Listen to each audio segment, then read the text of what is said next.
6월 24일 정치회의 시작합니다. 너무 간보는 정치를 한다는 비판도 받았던 윤석열 전 검찰총장이 다음 주 화요일 대선 출마를 선언합니다. 앞으로 걸어갈 길에 대해 말씀드리겠다는 메시지를 오늘 낸 건데요. 논란이 되고 있는 엑스파일과 국민의힘 입당 시기에 대해서도 밝힐 걸로 보입니다. 민주당은 각종 신상 의혹에 대한 강도 높은 검증을 피할 수 없을 거라고 날을 세웠습니다. 홍준표 의원이 오늘 국민의힘에 복당했습니다. 지난해 총선 공천에서 배제돼 탈당한 뒤 1년 3개월 만이죠. 집 떠났던 맏아들이 돌아왔다고 소회를 밝혔습니다. 그러면서 윤석열 전 총장을 향해서 20개에 달하는 의혹 자체가 문제라고 했는데요. 벌써부터 야권의 대선 구도가 요동치는 모습입니다. 민주당의 대선 경선 연기 문제가 내일 최고위에서 확정됩니다. 송영길 대표가 각 캠프 대리인을 만나서 막판 조율 중인 걸로 알려졌는데 여전히 의견차가 크죠.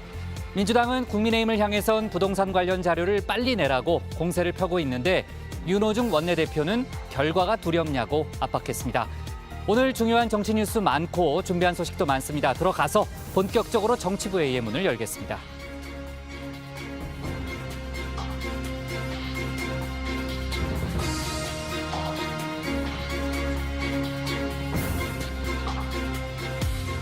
국가대표 정치뉴스쇼 정치부회의 시작하겠습니다. 오늘도 신체커 박마커 류 실장 조멘토 백반장 그리고 정치부회의 애청자 정혜원분들과 함께하겠습니다. 정혜원분들과 소통은 잘하고 있는 거죠? 류 실장 잘하고 있는 거죠? 네, 열심히 소통하고요. 네. 또 중요한 속보는 바로바로 반영을 하면서 회의를 진행하겠습니다. 신혜원 체커는 물 마시지 말고 나가서 이제 발제 준비하고요.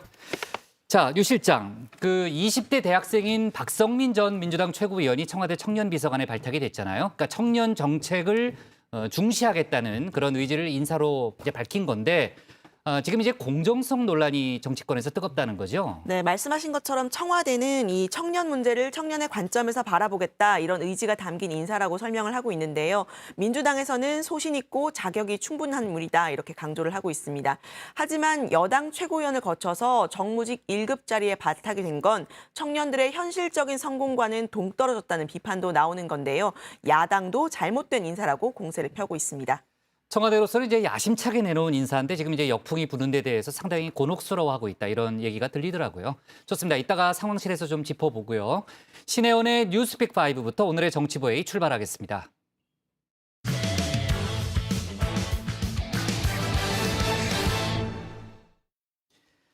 그동안 우여곡절이 많았는데 윤석열 전 검찰총장이 다음 주 화요일 29일에 대선 출마를 선언할 걸로 보입니다. 국민들께 앞으로 걸어갈 길에 대해 말씀드리겠다는 메시지를 오늘 냈는데요. 대선 출마와 함께 최근 불거진 엑스파일 논란에 대해서도 직접 설명할 걸로 보입니다. 그리고 문재인 대통령이 4년 만에 미국 주간지 타임지 표지에 등장했다는 그런 소식도 있죠. 관련 내용 신혜원 뉴스픽 5에서 짚어보겠습니다. 네, H.O.T가 좀 생각이 나네요. 저도 네. 딱 H.O.T 그때 데뷔할 때 캔디 있잖아요. 맞아요. 그 멜로디가 어떻게 됐었죠? 기억이 안 나요. 모르겠어요. H.O.T가 예. 저보다 저하고 같은 세대인가? 네, 맞아요. 그거 맞아요. 네, 옛날 옛적에 류 실장에게도 류 정화가 아니라 류 단지로 살던 시절이 있었습니다. 지금은 아미로 살고 있는 복 국장은 한때 소방차 형님들을 모셨다고 하고요. 자, 이렇게 세대를 아우르는 국가대표 정치 뉴스쇼. 오늘도 신혜원의 뉴스픽 5로 시작해 보겠습니다. 자, 오늘은 어떤 픽들을 준비했을까요? 같이 한번 보시죠. D-Day는 29일, 마지막 제안, 나는 국대다, 그리고 델타 팬데믹과 또 터진 민주당 성추문입니다. 자, 첫 번째 픽, D-Day는 29일이죠. 원래 이 D-Day라는 건 공격 개시, 작전 개시일을 뜻하는 군사 용어입니다. 다음 주 29일 화요일을 공격 개시일로 선언한 사람, 윤석열 전 검찰총장입니다. 제가 아직 오늘 처음으로 이렇게 제가 나타났는데 이제 제가 걸어가는 길을 보시면은 차차 아시게 되지 않겠나 싶습니다. 차차 다 알게 될 거라면서 여유를 부린 사이 정치권에선 윤석열 X파일로 난타전이 벌어졌습니다. 공격이냐 후퇴냐 결정이 필요한 순간이죠. 윤 전 총장은 오는 29일 오후 1시 국민 여러분께 제가 앞으로 걸어갈 길에 대해 말씀드리겠다며 사실상 대선 출마 선언을 예고했습니다. 정면 돌파를 선택한 건데요. 지난 3월 4일 검찰총장직을 내려놓은 지 118일 만입니다. 우리 사회가 오랜 세월 쌓아올린 상식과 정의가 무너지는 것을 더 이상 지켜보고 있기 어렵습니다. 그러나 제가 지금까지 해왔듯이 앞으로도 제가 어떤 위치에 있든지 자유민주주의와 국민을 보호하는 데 온 힘을 다하겠습니다. 출정식 장소는 서울 양재동에 위치한 매헌 윤봉길 의사 기념관으로 택했습니다. 애국과 정의를 상징하는 독립운동가 정신을 기치로 내걸겠다는 뜻으로 읽힙니다. 가장 최근의 공개 행보도 우당 이회영 선생의 기념관 개관식을 찾은 거였죠. 자, 윤봉길 의사와는 또 파평 윤 씨라는 공통점이 있습니다. 윤 의사는 32대선, 윤 전 총장은 35대선입니다. 아버지인 윤기중 연세대 명예교수는 윤봉길 의사 기념사업회의 상임이사로 활동하고 있습니다. 자, 또 다른 파평 윤 씨 집안 사람으로는 보수의 책사로 불리는 윤여준 전 장관도 있죠. 그 윤석열 총장님이 저보다 연세는 한 20년 좀 아래예요. 근데 학년은 저보다 하나 높아요. 저한테 아저씨 뻘이거든요. 말하자면. 예. 그러니까 제가 말을 함부로 하기가 참 어려운데 집안 어른이시니까. 네, 윤여준 전 장관은 윤 전 총장과 직접 만난 적은 없다면서도 정치 감각도 있고 상당히 훈련이 돼 있다. 당선 확률이 강력한 대선 주자다라는 긍정적인 평가 내린 바 있습니다. 자, 윤 전 총장 측의 최지연 부대변인에 따르면 윤 전 총장이 직접 선언문을 작성 중이고 또 인재 영입에도 공을 들이고 있다라고 하는데요. 자, 일단 측근 말, 관계 재발 메시지로 전원 정치를 한다라는 비판을 잠재우는 게 급선무입니다. 자, 그다음은 문재인 정권의 반사체냐 아니면 스스로 빛을 내는 발광체냐 하는 논란이죠.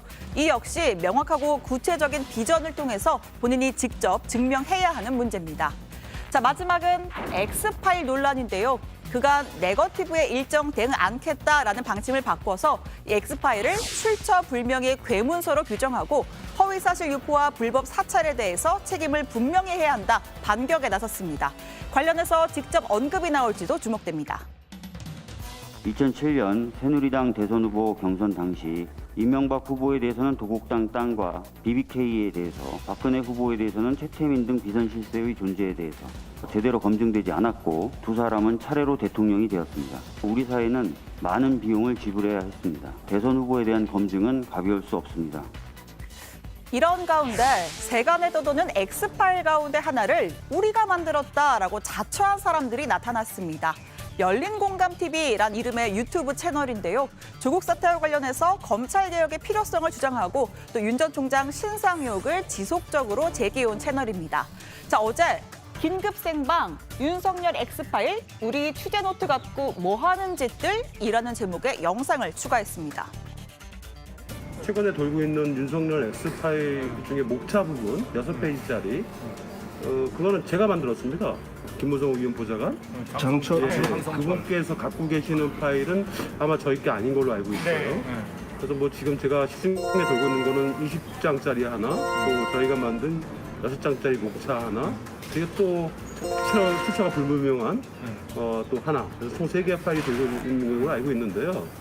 근데 가장 많이 지금 유통이 되는 거는 우리가 만든 6장짜리. 여러분, 윤짜장 썰 좀 보고 계시죠? 그거 방송용 대본의 목차입니다. 저희 그 구독자분들은 아실 텐데 저희가 작년부터 윤석열에 관한 방송을 굉장히 많이 했고 20장짜리니 뭐니 하는 것도 저희 방송을 누가 보고 정리를 해서 텍스트로 만든 것 같아요. 자, 그러니까요. X파일의 버전이 일단 열린공감TV가 만든 6장짜리가 있고 이 방송을 정리해서 만든 20장짜리가 있고요. 마지막으로 출처 불명의 파일이 또 하나 있다. 이런 주장입니다. 자, 그러자 국민의힘이 반격에 나섰습니다. 한 가지 버전을 제작한 주체가 열린공감TV라는 친여 성향의 유튜브 매체로 확인되었습니다. 민주당 송영길 대표께서 하셨던 그 야권 인사가 X파일을 정리했을 것이라는 취지의 추측은 매우 부적절한 것으로 드러났습니다. 도대체 야권에 있는 누가 언제 어디서 어떻게 왜 엑스파일을 만들고 유포했겠습니까? 상식선에서 의혹 제기를 해야 됩니다. 자, 반면에 대선 주자라면 견뎌야 할 무게다라는 주장도 있습니다. 야권 내 차기 대선 주자로 꼽히든 무소속, 자, 아니죠. 오늘 국민의힘의 복당이 완료된 홍준표 의원입니다. 여야의 폭탄 돌리기가 야권 내 집안 싸움 그리고 윤 전 총장의 출마 선언까지 어느새 정치권은 완벽한 대선 국면에 접어든 모양새입니다. 그거 앞으로 철저히 검증이 될 겁니다. 그것은 본인이 검증을 피하려고 해서 검증이 안 되는 거 아니에요. 정치판이라는 거는 없는 것도 만들어내서 덮어 씌우는 판입니다. 특히 대선은 더해요. 그런데 있는 사실을 감출 수 있겠습니까? 그럼 본인이 직접 해명을 하고 돌파를 해야죠. 자, 오늘의 두 번째 픽으로 가볼까요? 네, 마지막 제안입니다. 문재인 대통령이 4년 만에 미국 주간지 타임즈의 표지를 이렇게 장식했습니다. 의자에 앉아서 위쪽을 바라보는 듯한 문 대통령 사진에 이 파이널 오퍼, 마지막 제안이라는 제목을 붙였습니다. 멈춰있는 북미 대화와 남북 대화에서 대전환을 이룰 수 있도록 마지막 노력을 다하겠습니다. 언제든 어디서든 만나고 비대면의 방식으로도 대화할 수 있다는 우리의 의지는 변함없습니다.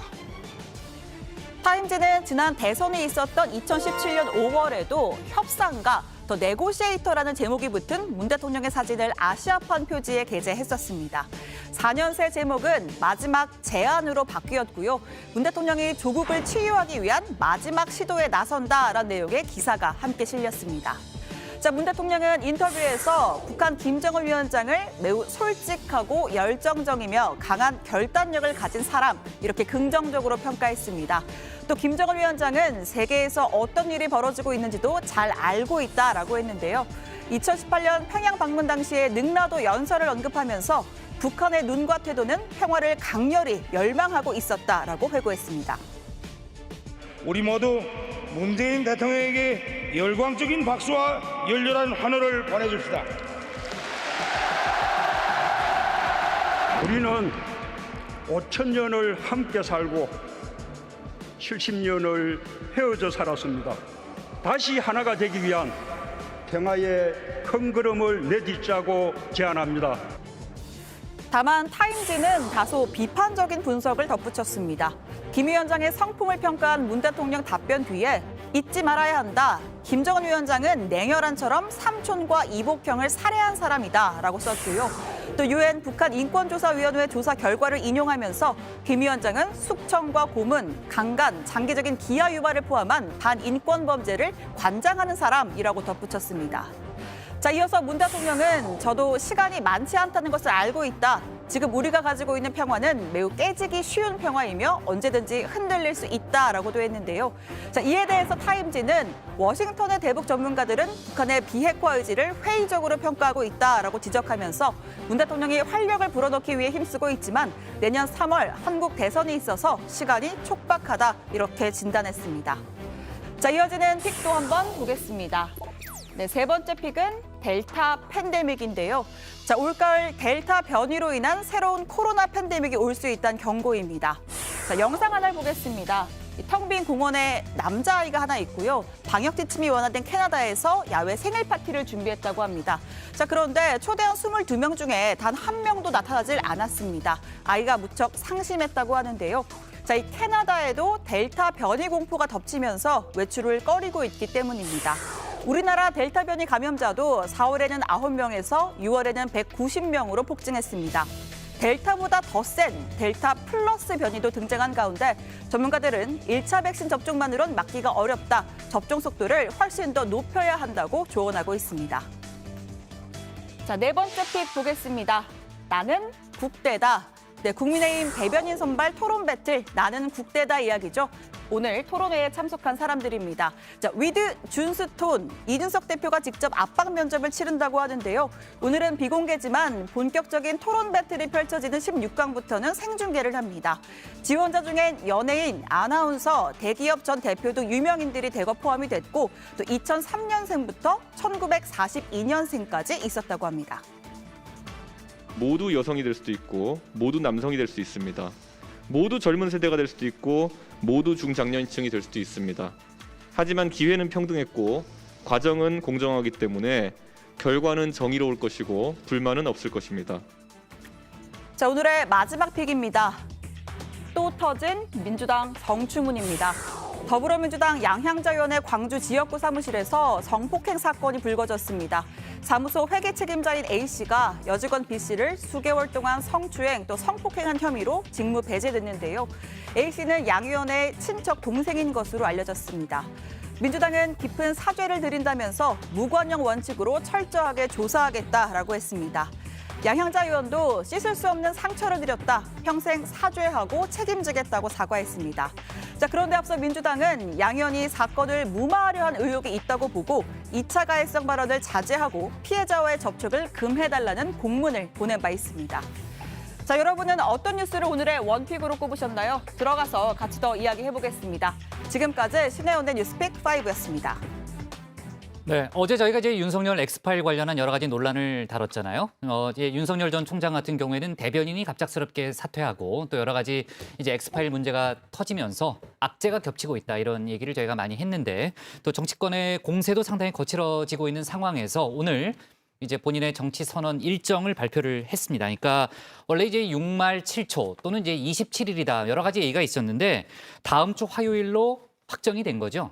네, 그렇습니다. 윤석열 전 총장이 29일 대선 출마를 선언하고 본격 정치 행보에 나설 예정입니다. 대변인을 통해서 29일 오후 1시 서울 서초 양재동의 매헌 윤봉길 의사 기념관에서 국민께 앞으로 걸어갈 길에 대해 말씀드리겠다라고 했는데요.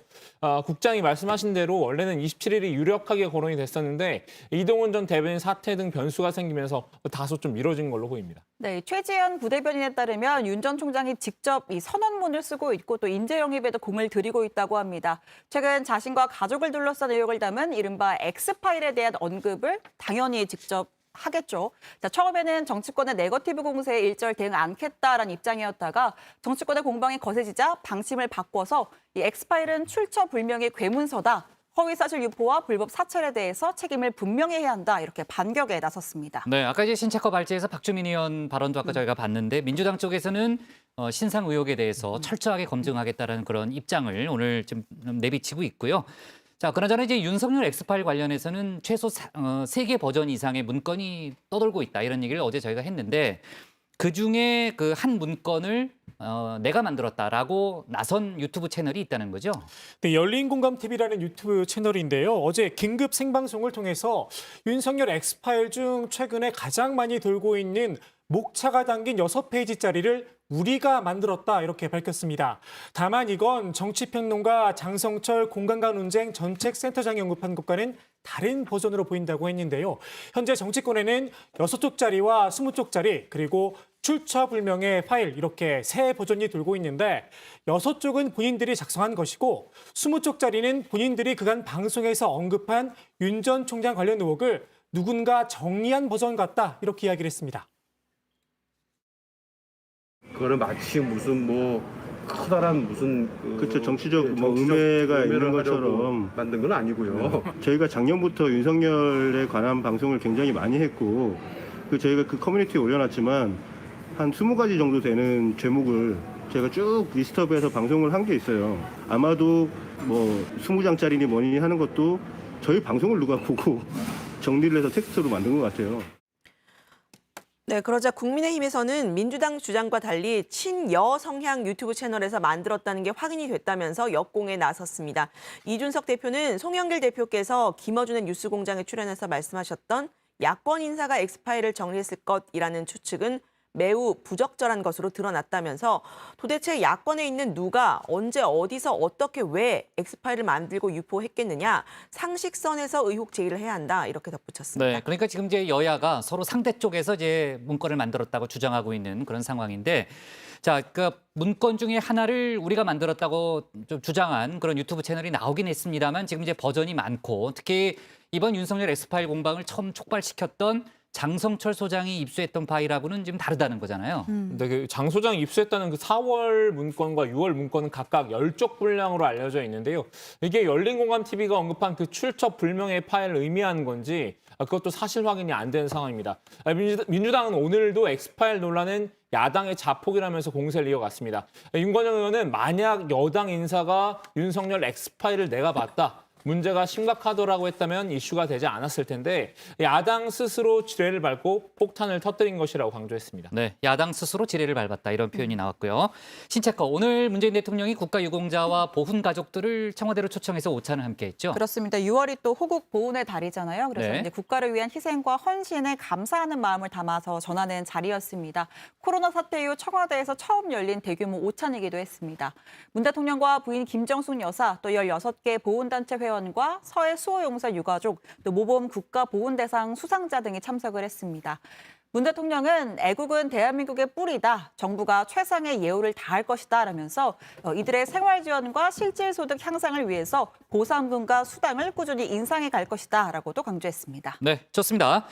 그래서 오늘 신채커가 뽑은 원픽은 뭡니까? 네, 오늘은 윤 전 총장 출마 네. 선언으로 잡겠습니다. 네, 윤석열 29일 대선 출마 선언 걸어갈 길 말씀드릴 것입니다.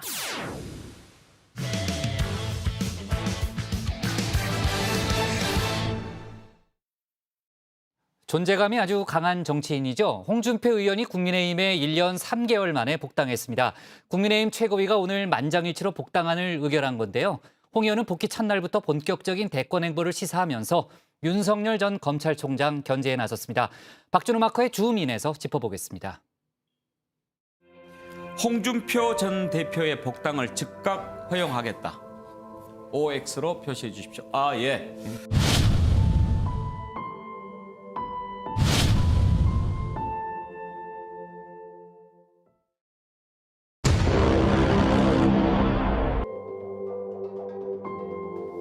네, 그렇습니다.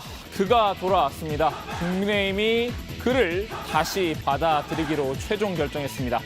주민이 선정한 오늘의 인물 바로 소개하겠습니다. 홍준표 의원입니다.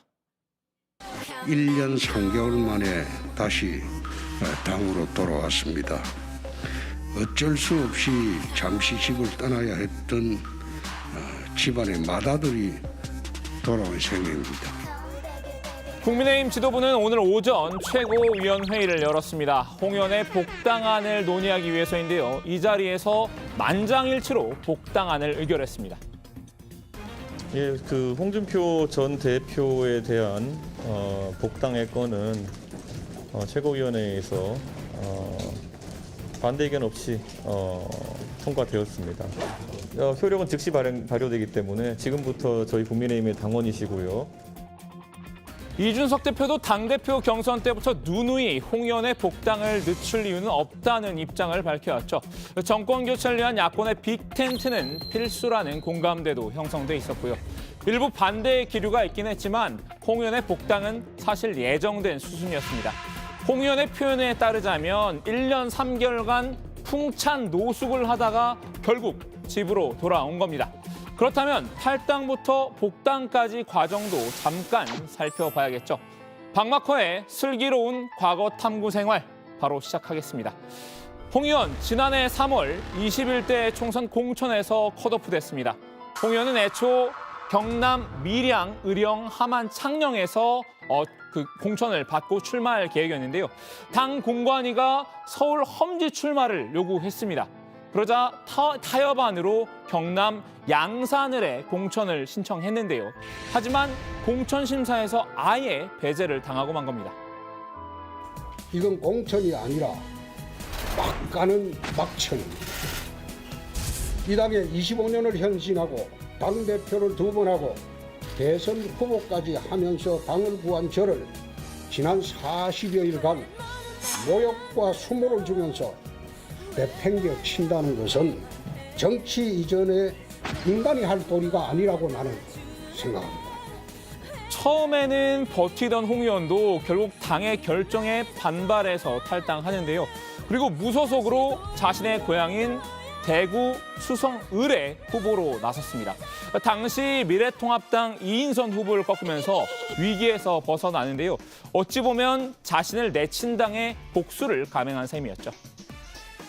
대구로 왔는데 설마 대구가 나를 버리겠느냐, 내가 그런 생각으로 대구로 왔는데 참 우여곡절 끝에 당선이 된 것 같아서 개인적으로는 기분이 좋지만 같이 운동한 이인선 후보한테는 나는 참 미안하게 생각합니다. 홍 의원 당선 소감에서 조속히 당으로 돌아가겠다 이런 다짐을 나타냈는데요. 하지만 김종인 비대위 때는 복당계를 제출하지 않고 무소속으로 활동해왔죠. 김종인 전 비대위원장과의 과거 악연을 이유로 들었는데요. 때를 기다리던 홍 의원은 김 전 위원장이 물러나자 움직이기 시작했죠.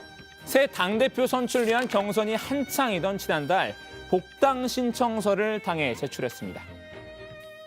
다시 당으로 돌아가서 당원으로서 책임과 의무를 성실히 수행하고 파탄난 국정을 바로 세우고 정권 교체를 통한 국가 정상화를 위해 하나의 미랄이 되고자 합니다. 그리고 한 달여가 지난 오늘 홍 의원은 마침내 컴백홈에 성공했습니다. 이제 국민의힘 의석수는 한 석이 늘어나서 모두 103석이 됐는데요. 이 한 석이 단순히 한 자리가 늘었다는 수치적인 의미만은 아닐 텐데요. 그리고 정당사 초유의 젊은 리더십과 수신제가의 도덕성과 준비된 경륜을 가진 대선 후보 선출로 정권 교체를 반드시 이뤄내야 합니다.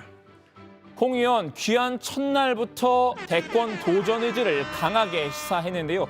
그저 국회의원 한 명이 아니라 당의 전 대표이자 대권 주자가 돌아왔다고 울분 섞인 포효라도 하든 말이죠. 홍 의원의 복당으로 국민의힘은 일시적인 지지층 결집 효과를 기대할 수 있을 것으로 보이는데요. 또 이제 곧 막을 올릴 야권 대선 경선판에 흥행 요소로 작용할 것이란 전망입니다. 다만 여전히 홍 의원의 복당을 우려의 시선으로 바라본 이들도 많습니다.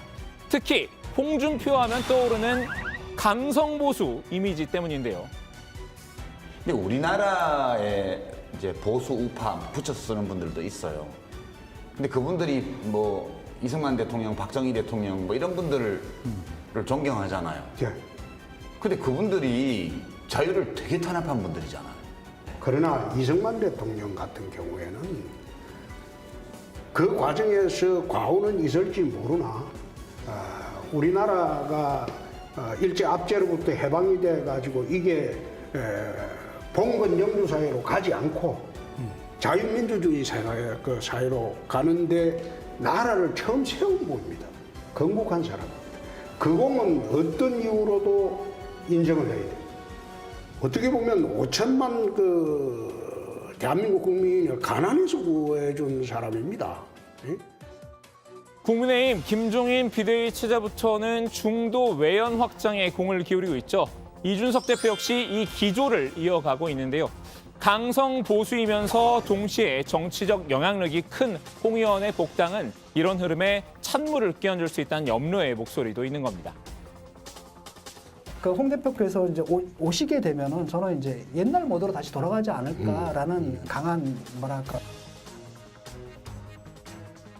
의구심 내지는 우려가 있었던 겁니다. 왜냐하면 개인이 아니지 않습니까? 그렇죠. 개인이 아니라 하나의 세력이 형성될 텐데 보수가 변하려고 하면 저건 보수가 아니야라고 하는 거란 말이죠.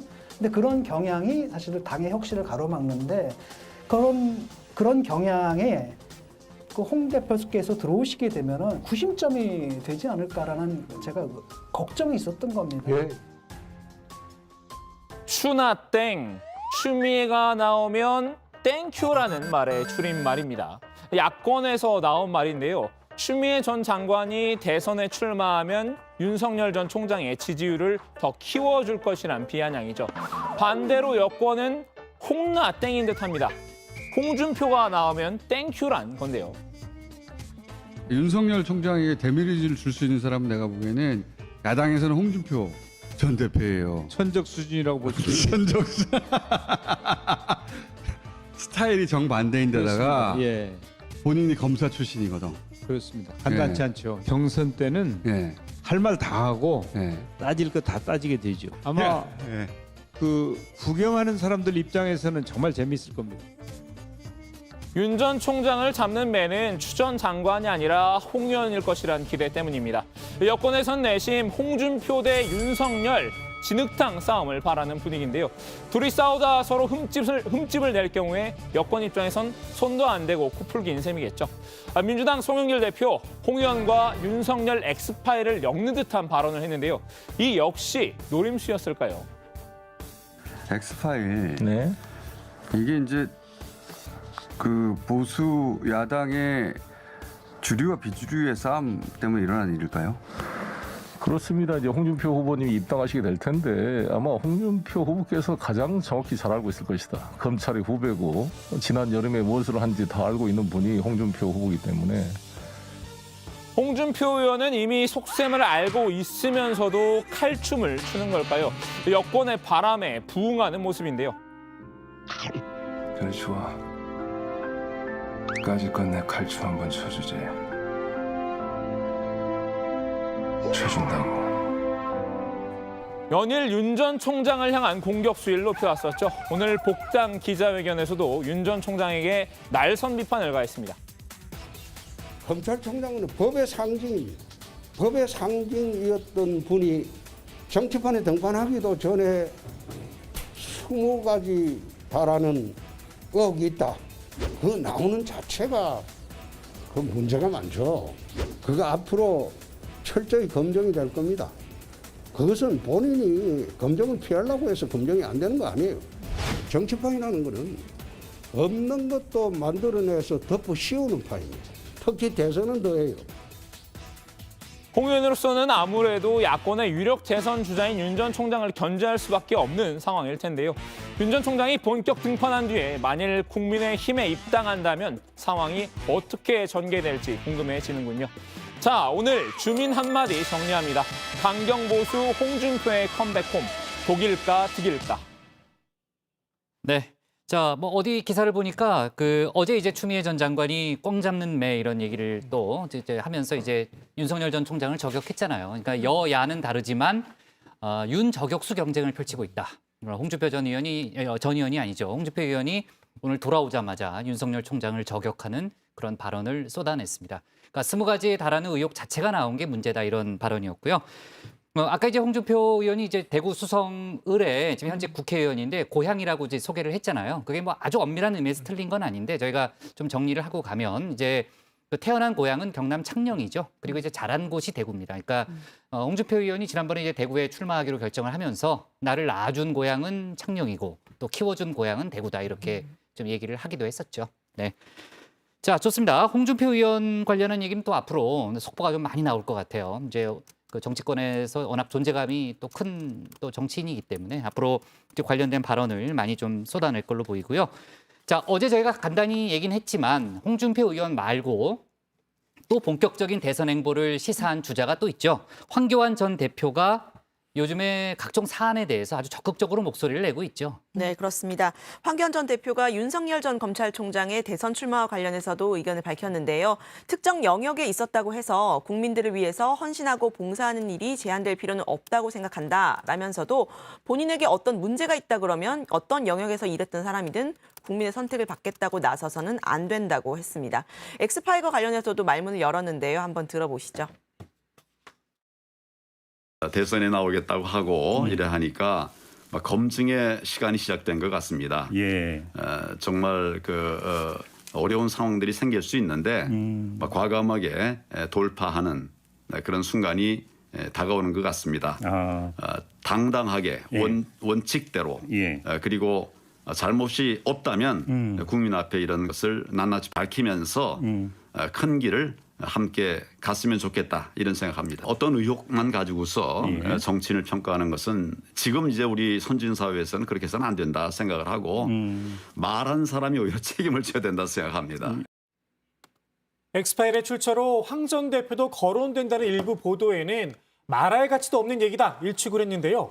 황 전 대표는 후배 검사로서 윤 전 총장에 대한 평가를 묻자 윤 전 총장은 사람에게 충성하지 않는다라는 얘기를 하지 않았느냐면서 저하고 생각이 똑같다면서 그런 면에서는 긍정적으로 평가한다 이렇게 답했습니다. 네, 그렇게 이제 긍정적으로 평가하면서도 또 그런 얘기도 했죠. 문제가 있다면은 국민 앞에 나서서는 안 된다라는 그런 또 상당히 또 이제 뼈 있는 말도 하기도 했었습니다.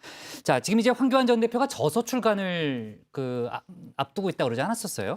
네, 황 전 대표는 이달 30일에 자신의 저서 초인류 정상국가의 출판 기념회를 엽니다. 대선 출마 결심을 굳혔느냐는 질문에는 많은 분의 얘기를 들었다. 제가 해야 할 일이 있다면 할 것이고 갈 길이 있다면 뚜벅뚜벅 당당하게 가겠다. 도전 의지를 시사했습니다. 네, 많은 정치인들이 이제 저서 출간과 출판 기념회로 본격적인 이제 정치 참여를 알리는 경향이 있으니까 또 관련한 내용 또 짚어보도록 하겠습니다. 자, 국민의힘과 국민의당 합당 관련 속보를 좀 짚어보면요. 국민의힘 사무처가 국민의당을 비판하는 성명서를 내면서 지금 이제 양측의 갈등이 불거진 상태죠. 네, 그렇습니다. 국민의힘 사무처 노조는 어제 입장문을 내고요. 합당 결의에는 찬성을 하지만 그 외 어떤 합당 조건에 동의한 적이 없다면서 국민의당의 양두구육 행태를 규탄한다고 목소리를 높였습니다. 그러니까 이중적인 행태라는 건데 사무처 노조는 대선이라는 큰 밭을 갈아야 할 중차대한 시기에 물 먹인 소를 산 일은 절대 불용한다면서 국민의당이 최근 지역위원장을 모집해 임명하고 사무처 당직자를 늘리는 행태를 지적을 했는데요. 앞서 이준석 국민의힘 대표가 국민의당의 지역위원장 공모를 비판하면서 속값은 후하게 쳐드리겠다. 이 말을 인용한 것으로 보입니다. 네, 국민의당 합당 실무협상 단장이죠. 권은희 의원은 유감 표시를 했습니다. 권 의원은 SNS에 국민의당을 물먹인 소라고 비유하며 비하하는 문제는 합당의 정신을 흔드는 것이다라고 했는데요. 양두구육 행태라는 노조 비판에 대해서는 대기업이 시장의 우월적 지위를 이용해서 단가 후려치기를 하는 행태의 전형이다라고 반박했습니다. 권 의원은 또 국민의당이 몸집 부풀리기라는 의혹이 있으면 이에 대한 판단 기준을 세우고 판단 대응하는 것이 국민의힘의 적절한 대응일 것이다라고 주장했습니다. 네, 지역위원장 임명 문제도 사실 이제 거론이 됐었지만 역시 이제 지금 걸려 있는 가장 큰 문제는 당명 변경 문제 아니에요? 네, 그렇습니다. 국민의힘은 당명 변경과 지역위원장 같은 지분을 제외한 대부분의 국민의당 요구를 받아들일 방침이라고 하는데요. 국민의당이 안철수 대표에게 빌린 9억 원의 채무도 국민의힘이 떠안기로 했고 또 국민의당이 요구한 중도 실용 노선도 정강 정책에 반영하기로 했다고 합니다. 10여 명 정도가 된다고 하는데 국민의당 사무처 직원의 고용 승계 역시 전격 수용하겠다는 입장이었는데요. 그런데 이제 국민의힘 사무처 노조가 고용 승계와 채무 변제 등에 대해서 부정적인 입장을 드러내면서 갈등의 불씨가 남아있는 상황입니다. 네, 자, 국민의힘 내부 소식을 좀 짚어볼게요. 이준석 대표가 내일 봉하마을을 찾을 예정이라는 그런 소식이 들려왔는데 노무현 전 대통령 묘소를 참배할 예정으로 보이네요. 네, 이준석 국민의힘 대표는 내일 경남 김해 봉하마을을 찾아서 고 노무현 전 대통령 묘소를 참배할 예정입니다. 권양숙 여사와도 만날 것으로 보여지는데요. 부산에서 6.25 전쟁 71주년 행사에 참석한 뒤에 봉하마을에 들을 계획이라고 합니다. 이 대표는 다른 일정을 다 제치고 봉하마을부터 가겠다는 뜻을 밝혔다고 합니다. 이제 당대표 취임 이후에 이준석 대표가 전직 대통령 묘역을 참배하면서 노무현 전 대통령 묘소도 참배하겠다는 얘기를 하긴 했었죠.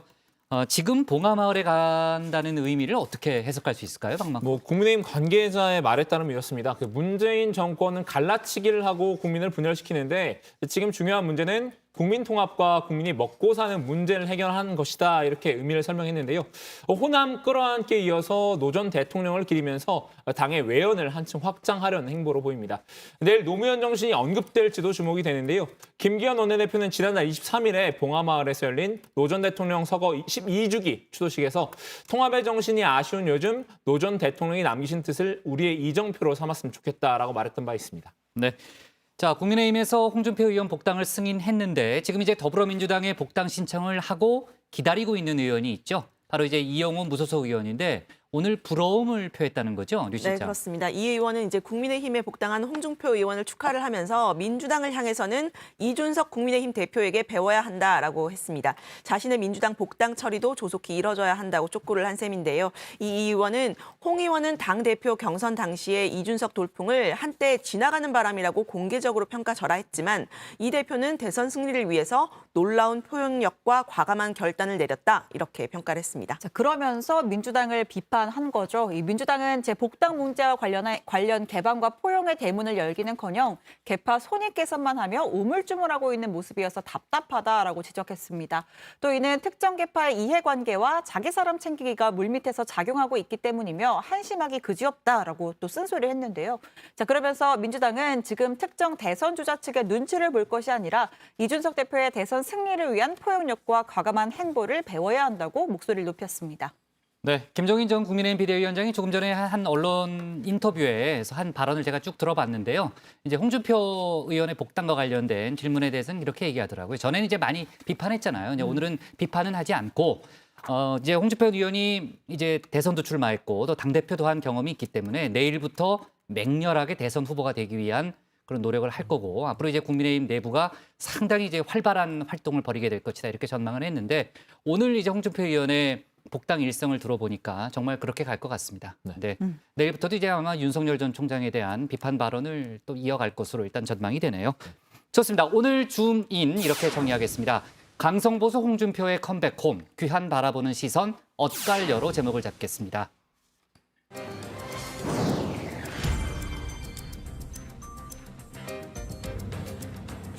놓쳐선 안 될 뉴스들을 쉽고 빠르게 전해드리는 백다혜의 이 시각 다정회입니다. 지금 시각 5시 15분을 넘어가고 있는데요. 이 시각 다정회 소식들 먼저 키워드로 살펴보겠습니다. 첫 번째 키워드는 비폭력인데요. 다정회에서 가장 비폭력, 평화주의자인 분에게 물어보겠습니다. 국장, 키워드만 봤을 때 어떤 뉴스인지 감이 오나요? 다 좋았는데 왜 웃었어요? 마치 진실이 아닌 것처럼. 아니 근데 그 백반장이 사람 보는 눈이 있어요. 제가 지나치게 순둥이잖아요. 아주 비폭력, 아주 저한테 어울리는 그런 단어고요. 제가 말을 많이 하면 망신당할 수 있기 때문에 그냥 백반장이 진행하는 게 어떨까요? 네, 알겠습니다. 국장 역시 보고 딱 아시는데요. 제가 소식을 자세하게 전해드리겠습니다. 종교적인 이유가 아닌 개인의 비폭력 신념에 따라서 현역 입대를 거부한 남성에게 처음으로 무죄가 확정됐습니다. 이 성소수자인 남성은 4년 전 현역 입영 통지서를 받고도 입대를 하지 않아서 재판에 넘겨졌는데요. 재판 과정에서 정의와 사랑을 가르치는 기독교 신앙과 성소수자 존중 가치관에 따라 군체제를 용인할 수 없다고 주장했습니다. 앞서 1심에선 정당한 사유가 아니라며 징역 1년 6개월을 선고했고 2심은 진정한 양심에 따라 병역을 거부하고 있다며 무죄를 선고했는데요. 그리고 오늘 대법원도 병역법이 정한 정당한 사유에 해당한다며 무죄를 확정했습니다. 오늘 대법원의 판결은 특정 종교 교리가 아닌 개인의 비폭력 신념과 신앙을 이유로 현역 입영을 거부해 무죄를 확정받은 최초의 판결입니다. 마지막 신문입니다. 홍콩 시민들이 줄지어 서서 뭔가를 기다리는 사진인데요. 이들이 기다리는 건 홍콩의 반중 신문인 빈과일보입니다. 1995년에 창간한 빈과일보는 2002년부터 홍콩 정부와 중국을 강도 높게 비판하면서 반중국 성향을 띠기 시작했습니다. 홍콩 경찰이 홍콩 보안법 위반 혐의로 사주와 편집국장 등을 구속하고 회사 자산을 동결하며 압박하자 결국 오늘 마지막 신문을 발행하며 26년의 역사를 마감했습니다. 빈과일보는 마지막 신문을 역대 가장 많은 100만 부를 발행하며 독자들에게 작별을 고했는데요. 일면에는 빗속에서 고통스러운 작별을 고한다. 우리는 빈과일보를 지지한다는 글자가 새겨졌습니다. 홍콩 현지 매체들은 빈과일보가 정치적 투쟁의 결과 폐간에 이르렀다. 홍콩의 유일한 민주진영 신문이 문을 닫게 됐다고 평가했는데요. 홍콩의 언론 자유와 정치적 현실을 보여주는 사건으로 남게 됐습니다. 지금까지 이 시각 다정회 백다혜였습니다. 네, 제가 아까 순둥이라고 하니까 멤버들이 이제 비웃었다는 그런 제보가 지금 이제 정회원들 사이에서 좀 나오고 있는데 제가 이따 다시 보기로 한번 확인을 해보겠습니다. 백 반장은 속보 좀 챙겨서 이따 다시 한번 좀 나와주고요. 네. 왜 할 얘기 있어요? 완벽하게 준비해서 오겠습니다. 알았습니다. 완벽하게 준비해서 와요. 다음은 류정화 실장의 국회 상황실을 보겠습니다.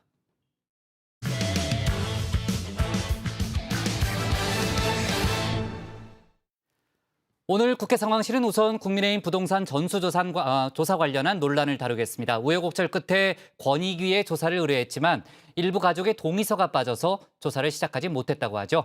민주당은 차라리 받기 싫다고 솔직히 말하라면서 공세에 나섰습니다. 그리고 청와대가 청년과 소통하겠다면서 임명한 박성민 청년 비서관 논란이 오히려 공정 논란으로 번지고 있는데 그 소식까지 국회 상황실에서 짚어보겠습니다. 저희 민주당은 어제 두 분의 비례대표 의원을 제명 조치했습니다. 국민권익위원회 부동산 관련 전수조사에 대한 마음 아픈 결정이었습니다. 네, 국민권익위의 부동산 전수조사 결과 민주당은 12명의 의원들에게 탈당 혹은 제명 조치를 내렸죠. 비례대표 의원 2사람, 윤미향, 양이원영 의원은 제명 조치가 됐습니다. 지역구 의원 10명 중에서는요, 아직 4명이 탈당을 거부하고 있는데요. 당 지도부는 최대한 설득을 한다는 방침입니다. 문제는 국민의힘입니다. 조사 권한이 없는 감사원에 조사를 의뢰했다가 꼼수라는 비판까지 받았죠. 다음 날 바로 권익위에 조사를 의뢰했는데 아직 시작도 못했습니다. 직계 존비속, 즉 부모 형제의 정보 이용 동의서 일부가 누락됐다는 겁니다. 국민의힘 국회의원 가족 관련 개인정보 제공 동의서가 일부 지금 누락되어 있습니다. 그걸 확인해서 저희가 더불어민주당과의 절차적 공정성 확보 차원에서 현재 보완을 지금 요청해 놓은 상태입니다. 그래서 보완이 이루어지는 대로 즉시 국민권익위원회 전원위원회를 개최해서 보고 후 조사에 착수할 계획입니다. 네, 결국 권익위는 국민의힘을 제외한 비교섭단체 5당과 또 36년간 사찰을 당했지만 전혀 불편하지 않았다는 홍준표 의원만 먼저 조사를 하게 됐습니다. 홍 의원은 오늘 국민의힘에 복당을 했지만 무소속이던 당시에 직접 조사 의뢰서를 냈다고 하죠. 그다음에 이제 국힘은 감사원으로 그때 당시에 가지 않았습니까? 예, 그럴 때 이제 홍준표 의원은 저희 권익위의 조사를 신뢰한다, 전적으로 신뢰를 보낸다 그러면서 그냥 혼자 오셔서 그렇습니다.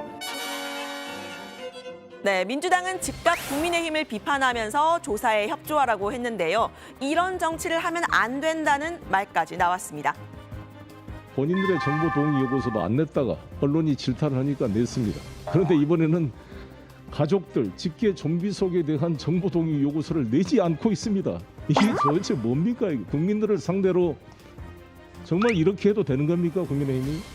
이준석 대표께서 아직 강물을 파악해서 잘 모르시고 계실 거라고도 생각합니다만 이준석 대표님은 즉시 이것을 확인해서 이런 정치를 하면 안 됩니다. 이게 뭡니까 도대체? 네, 권익위에 부당한 압력을 행사했다는 의혹도 제기를 했습니다.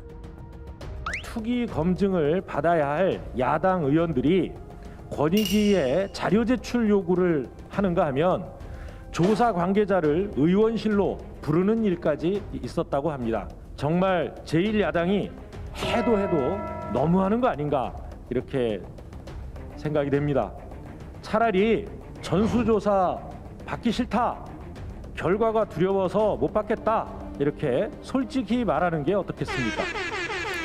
네, 국민의힘은 권익위의 공정성이 의심스럽다고 했습니다. 일부 가족들의 동의서가 누락된 건 사실이지만 일단 조사에 착수하고 또 동의서를 받는 대로 추가를 하면 되는 건데 이 동의서를 이유로 조사 시작 자체를 미루고 있다는 겁니다. 민주당도 처음에 100% 다 직계 좀비속 그리고 배우자에 대한 동의서를 냈는지 그 부분에 대해서 권익위에 대해서 묻고 있습니다.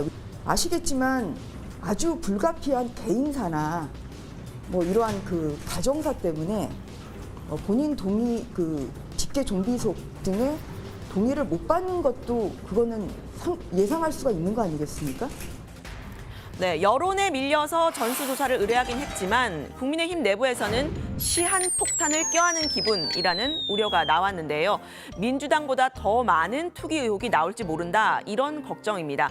국민의힘은 의뢰서 제출 당일에는요, 당랑 의뢰서 한 장만 냈다고 하죠. 비판이 나오자 6일 뒤에 정보 동의서를 제출했는데 그리고 또 전현희 위원장에게도 직무를 회피하라 이렇게 공세를 펴기도 했습니다. 권익위의 공정성 문제를 자꾸 거론하는 건 조사 결과가 나왔을 때 어떻게 소명할지 이 부분을 대비한 거라는 분석이 나오는데요.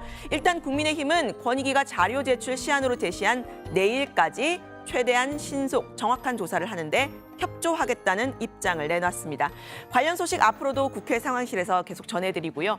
이번에는 새로 선임된 1급 청와대 청년비서관 관련 논란을 짚어보도록 하겠습니다.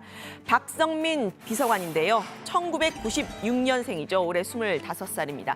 강남대 국문과에 입학했다가 고려대로 편입을 했고 또 청년비서관에 선임되면서 현재 휴학 중입니다. 당 청년대변인 그리고 당 최연소 최고위원에 지명이 되기도 했었는데요. 특히 여성 이슈에 대해서 목소리를 높였습니다. 민주당 소속 선출직 공직자의 성비위가 발생하지 않도록 당은 할 수 있는 모든 일을 해야 합니다. 또한 2차 가해와 신상 털기로부터 피해자들을 보호하려 노력해야 합니다. 네, 박 비서관의 발탁은 이준석 돌풍의 효과라는 분석도 나왔죠. 2030 청년들의 마음을 잡기 위해서 청년의 시각에서 정책을 마련하겠다 이런 의지의 표현인 겁니다. 그런데 오히려 청년들이 민감한 이슈죠. 공정하지 못하다는 비판이 제기됐습니다. 오히려 박탈감을 느낀다는 겁니다. 행정고시 합격한 공신도 그 무시무시한 시험 합격하면 5급인 거고 그리고 25년 정도 일하고 운 좋으면 1급 되는 건데 무려 25살에 1급이 되셨어요. 이게 경기도지사나 군단장과 같은 급인데요. 와, 난 25살쯤 뭐하고 있었지? 네, 이준석 대표와는 케이스가 좀 다르다는 이야기도 나옵니다. 이 투표로 선출된 이 대표 그리고 청와대가 발탁한 박 비서관의 경우가 다르다는 건데요. 국민의힘 보좌진 협의회는 공개적으로 입장을 발표했습니다. 격을 깨트리는 것이 파격인데 이번 인사는 아예 격이 없는 경우라면서 파격이 아니라 코미디라고 했습니다. 여권에서는요, 박 비서관을 옹호하고 나섰는데요. 청와대 이철희 정무수석은 어느 날 갑자기 누구 찬스 써서 데려온 사람이 아니고 당에서 활동하면서 평가받고 검증받은 사람이라고 했습니다. 1급 비서관이 20-30년 공무원 생활에서 가는 자리는 맞지만 이 자리는 정무직이기 때문에 대통령의 임기를 고려하면 길어야 1년이 안 된다고도 했는데요. 임용의 나이가 논란이 되는 것 자체가 한국 사회의 특수성이라는 주장도 나왔습니다. 더미래연구소 김기식 소장은 나이가 깡패가 되는 대한민국 문화는 좀 바뀌어야 한다고 했습니다. 예를 들면 세계적으로 보면 지금 핀란드 총리가 34살의 총리가 됐고요. 예. 지금 미국에서 32살의 여성인 칸이라고 하는 박사학위 하나 쓴 교수 한 분이 지금 그렇죠. 우리나라 공정거래위원회에 해당되는 그 공정거래 장관급 위원장의 32살 이 임명이 콜롬비아 대학 됐어요. 네, 박 비서관이 평소에 소신 있는 목소리를 내왔다는 평가도 나왔는데요.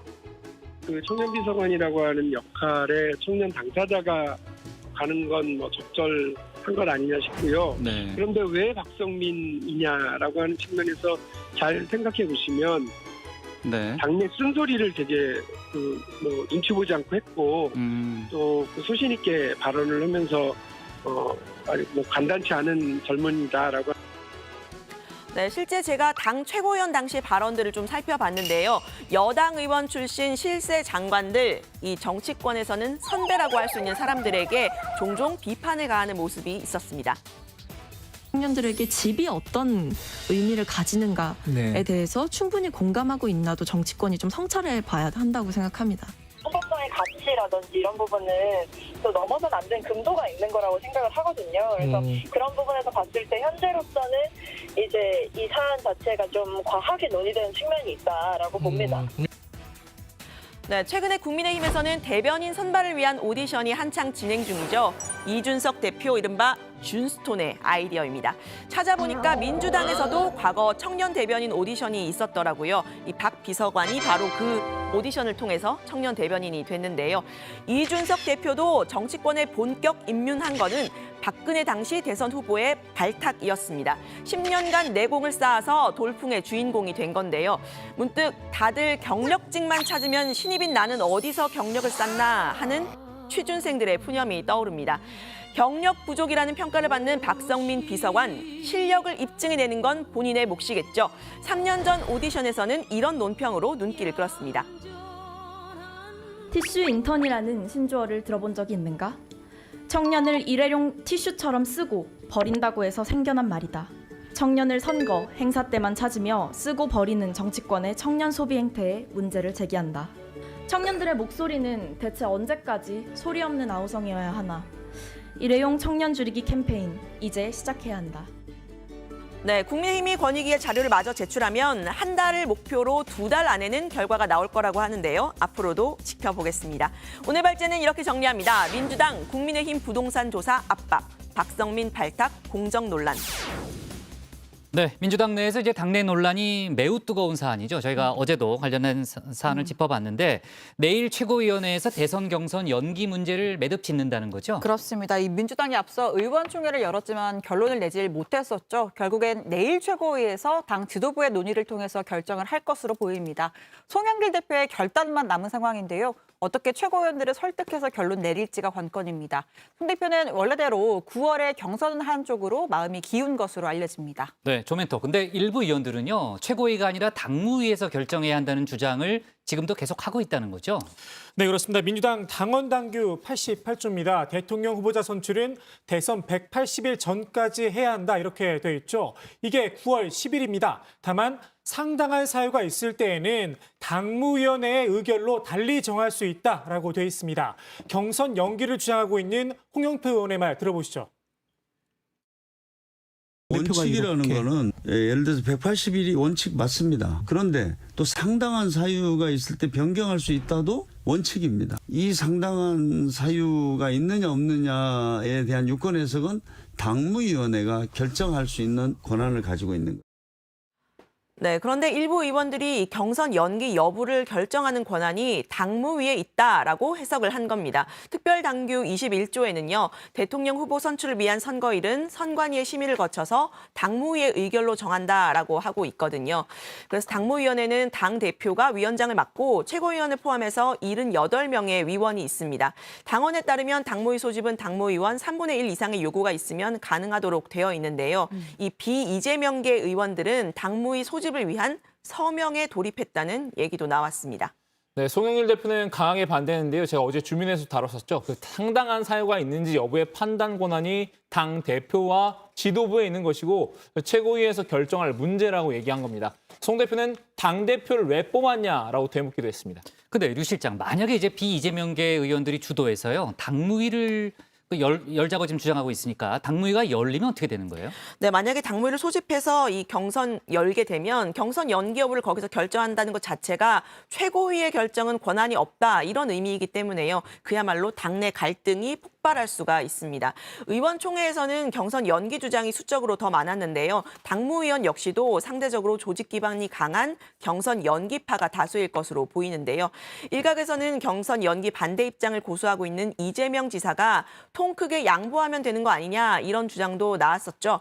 현재 경선 연기에 반대하는 대선 주자들은 박용진 의원과 추미애 전 장관까지 3명입니다. 이런 부분이 가능하지 않다는 주장이 나왔습니다.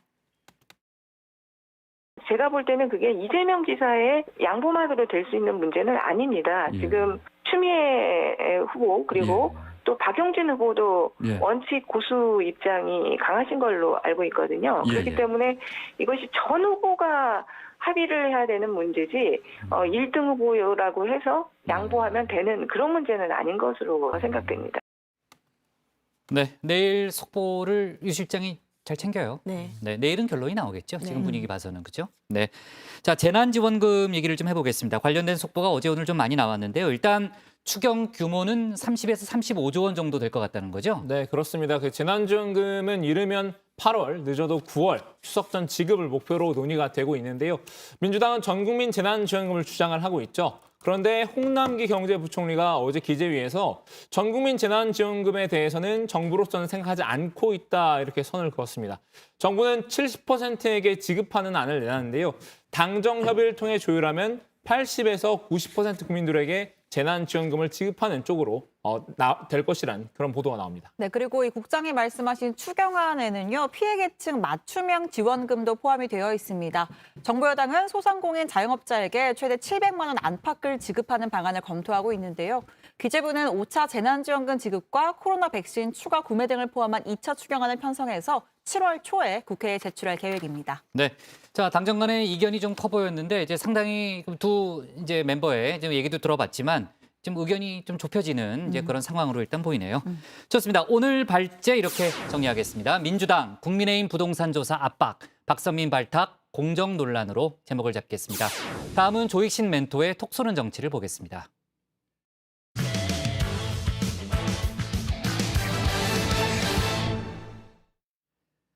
최재형 감사원장의 대선 출마설이 끊이지 않고 있죠. 조만간 개헌을 고리로 해서 출마 선언을 할 거란 관측이 정치권에서 나오고 있습니다. 윤석열 전 총장에 이어서 최 원장까지 야권 대선 후보로 나설 수 있다는 소식에 민주당에서는 배신이라는 비판의 목소리가 나왔는데 관련 내용을 조익신 멘토가 정리했습니다.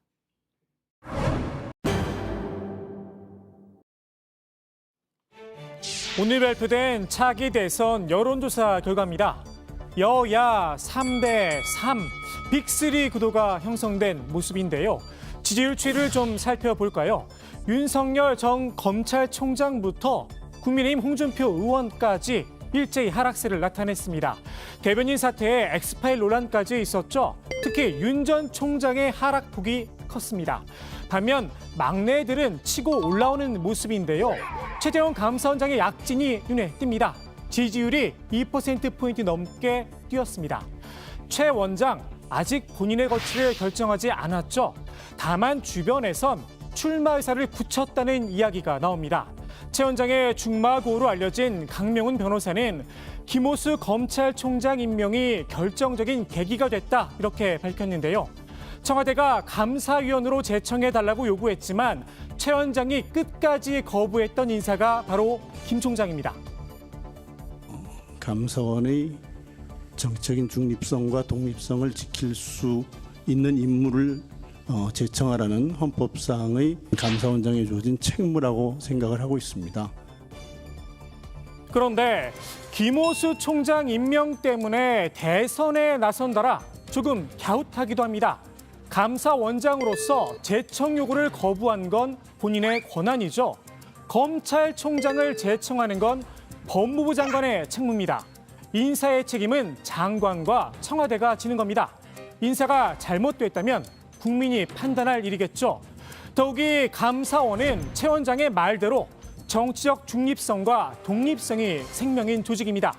그 수장이 다분히 정치적 판단하에 주어진 임기도 마치지 않고 대선판에 뛰어든다. 과연 명분이 설까요? 당장 국민의힘에서도 물음표를 달았습니다. 윤 전 총장과 최 원장은 경우가 다르다는 겁니다.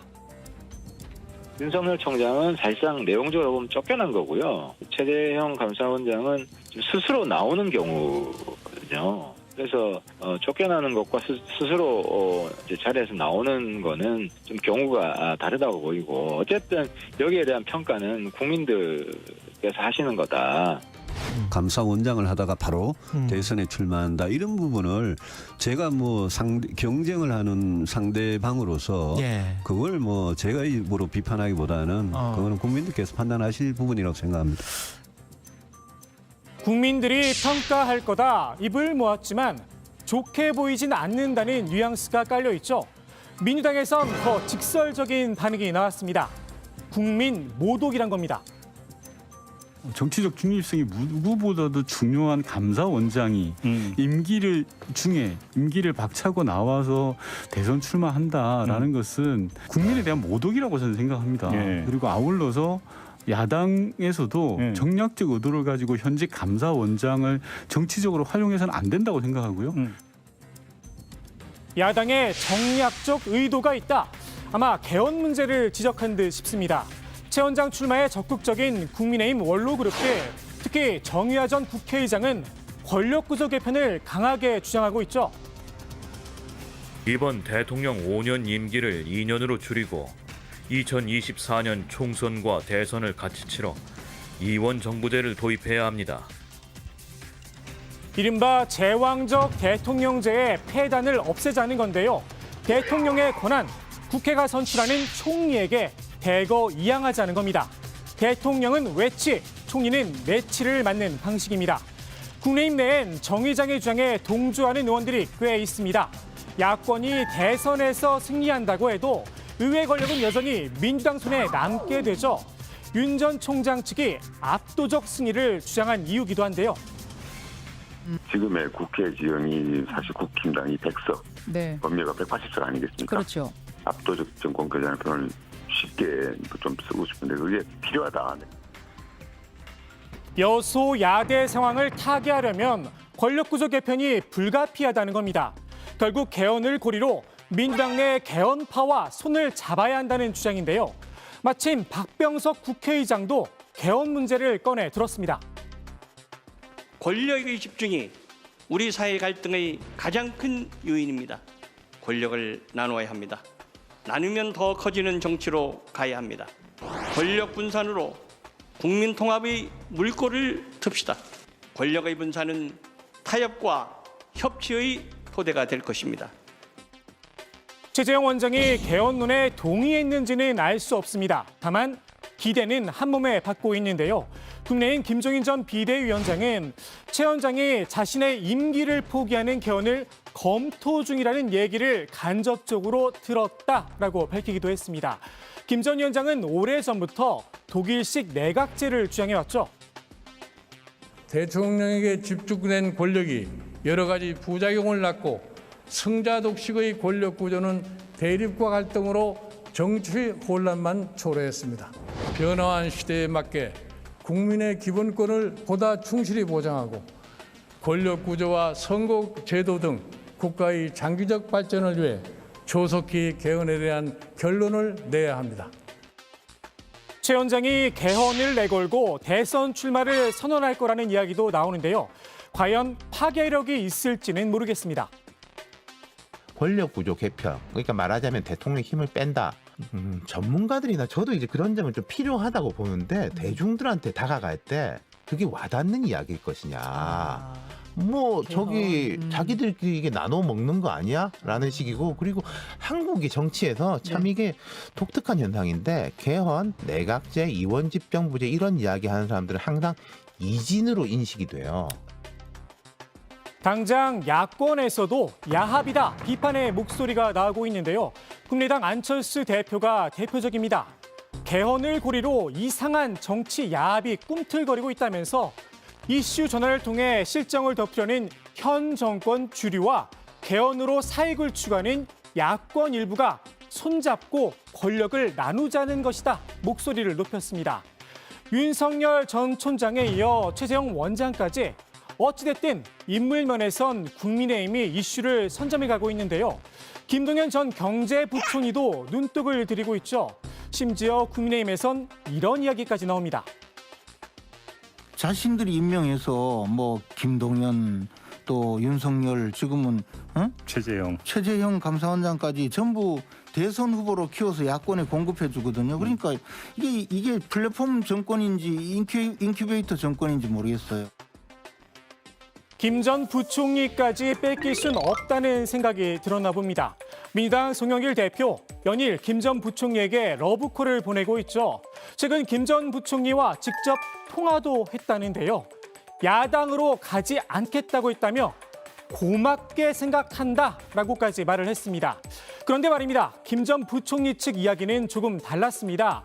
통화를 한 건 맞지만 여당 혹은 야당으로 가겠다는 이야기를 나눈 적이 없다는 겁니다.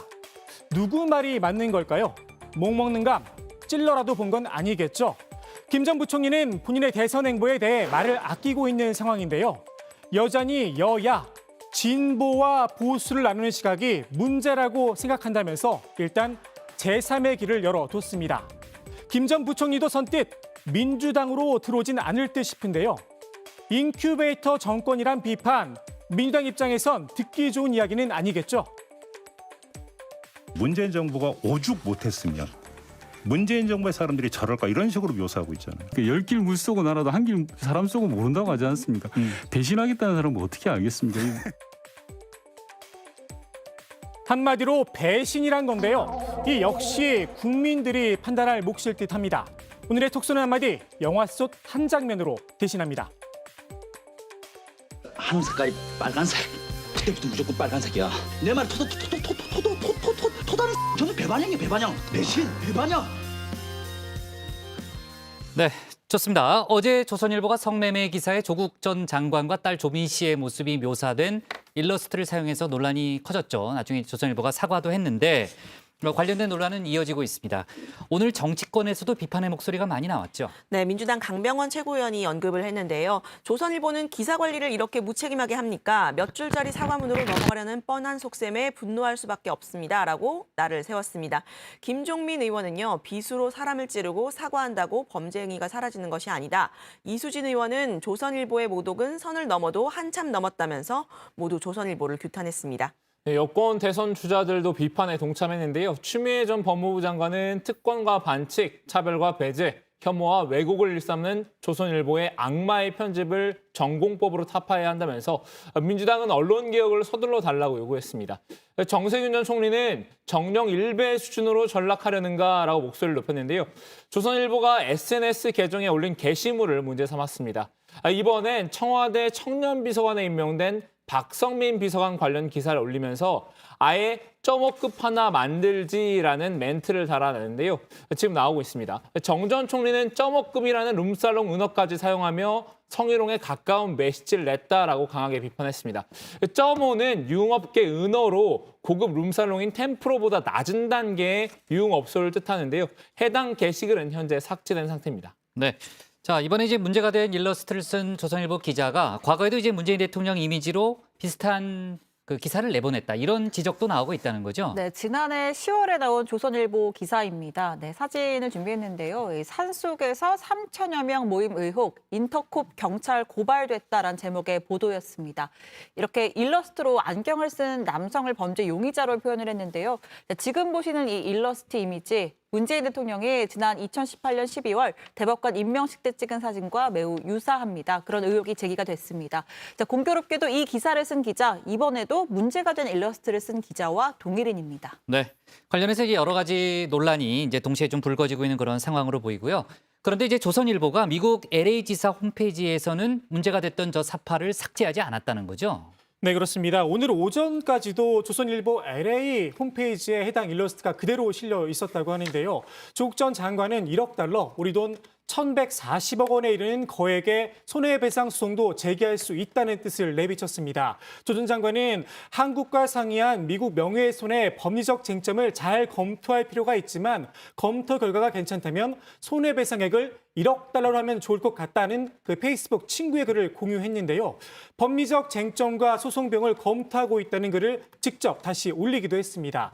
한국과 달리 미국은 언론에 대해서도 징벌적 손해배상제가 있어서 명예훼손 등의 소송에 천문학적 금액이 내걸리는 일이 많습니다. 네, 참 오늘 조 전 장관이 다른 언론의 보도도 문제 삼았다는 거죠?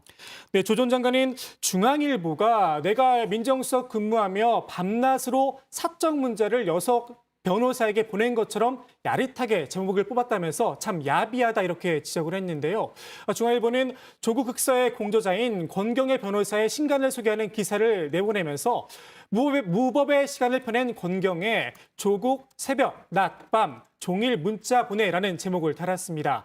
조 전 장관은 상당수 독자들은 내용을 읽지 않고 제목만 본다는 것을 알고 있다면서 업무 추진을 위해서 관련 기사를 권 변호사를 포함해 여러 사람에게 보냈다 이렇게 설명을 했습니다. 네, 자 앞서 조국 전 장관이 국회에 언론사의 징벌적 손해배상법을 빨리 처리해달라 이렇게 요청을 했잖아요. 민주당이 오늘 이에 대한 응답을 했다는 거죠? 네, 민주당 한준호 원내대변인은 반드시 이달 내에 해당 입법을 마무리하도록 할 것이라면서 징벌적 손배제가 왜 필요한지를 조선일보 사태가 국민에게 알려줬다. 야당도 동의할 것이라고 했습니다.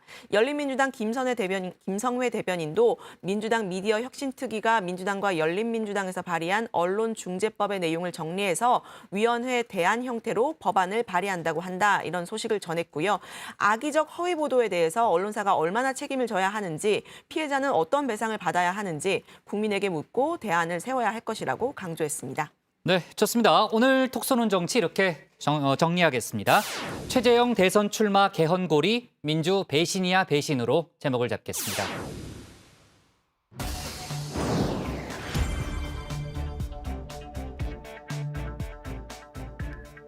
이 시각 다정회 백다혜입니다. 현재 시각 5시 49분을 향해 가고 있는데요. 어떤 소식이 들어와 있는지 살펴보겠습니다. 정의당 배진교 의원이 배달앱 업체의 책임성을 강화하는 내용의 정자상거래법 개정안을 대표 발의했습니다. 얼마 전 발생한 새우튀김 환불 사망 사건과 같은 일을 막기 위해서인데요. 법안은 플랫폼 사업자가 리뷰의 수집 방법, 정렬 기준 등 정보를 투명하게 공개하도록 했고 허위로 후기를 작성하는 행위에 대해서도 규제 조항을 뒀습니다. 배 의원은 허위 리뷰는 점주 피해는 물론 소비자에게도 왜곡된 정보를 전달한다며 건강하고 지속 가능한 플랫폼 생태계 구축을 위해 법안 통과에 최선을 다하겠다고 강조했습니다. 다음 소식입니다. 초등학생 제자들을 학대한 전직 교사 A씨가 징역 3년을 선고받고 법정에서 구속됐습니다. A씨는 인천의 한 초등학교에서 담임교사로 재직하면서 수업 시간에 시끄럽게 떠든다며 학생의 볼을 세게 꼬집거나 플라스틱 자로 입과 엉덩이를 수차례 때렸습니다. 심지어 격투기 기술인 니킥처럼 무릎으로 가슴을 가격하기도 했습니다. 법원은 피해자들은 일상 회복을 위한 도움을 충분히 받지 못했다면서 피고인은 잘못을 인정하기보다 탄원서를 받으려고 하는 등 사법 절차를 가볍게 여기는 태도가 심해 실형을 선고한다고 밝혔습니다.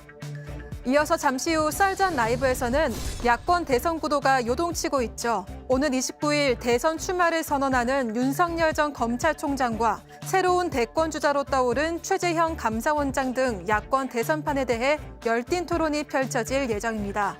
또 이철희 청와대 정무수석이 출연해서 박성민 청년 비서관 임명 논란 등에 대해 얘기를 나눠볼 예정이니까요. 많은 시청 부탁드리겠습니다. 지금까지 이 시각 다정회 백다혜였습니다. 네, 좋습니다. 오늘 정치부에는 여기까지 하겠습니다. 저희는 내일 오후 4시 반에 다시 찾아뵙겠습니다. 네. 고생